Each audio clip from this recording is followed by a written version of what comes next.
Bienvenidos a nuestra edición de Notidiario para el día de hoy. El Departamento de Guardacostas señaló que en el año 2021 se interceptaron menos cantidad de drogas y personas indocumentadas que trataran de llegar a la isla en lancha. Esto debido a las medidas tomadas por el COVID-19, a su vez por los efectos de la pandemia reflejados no solo en la parte de salubridad, sino también en el área socioeconómica de las personas, lo cual se vio reflejado también en este tipo de actividad. La mayoría de los comerciantes están recibiendo dinero efectivo al ofrecer sus servicios con el fin de evitar el pago de impuestos, debido a la crisis económica que atraviesan, ya que el costo de la vida ha aumentado y el gobierno sigue cobrando impuestos. A pesar de que la situación económica no se ha normalizado después de la pandemia, los propietarios de casas, terrenos y edificios comerciales deben seguir pagando los impuestos por estas propiedades.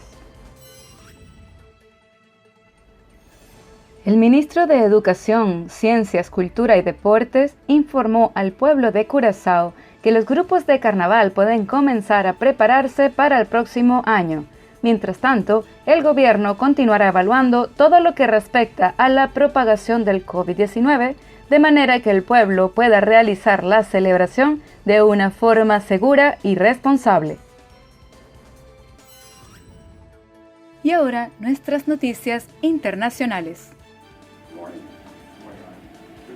El adolescente blanco acusado de matar a 10 afroestadounidenses en un ataque racista en un supermercado seguirá detenido bajo prisión preventiva.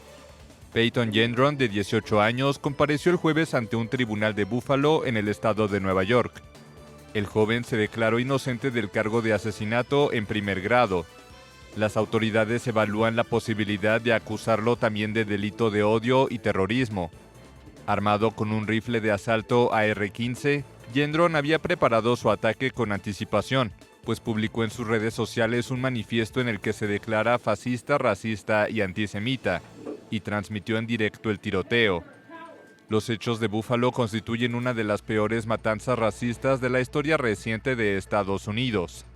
El presidente Joe Biden la calificó de terrorismo interno y pidió nuevamente al Congreso regular la libre circulación de armas en el país, un tema que divide a los estadounidenses.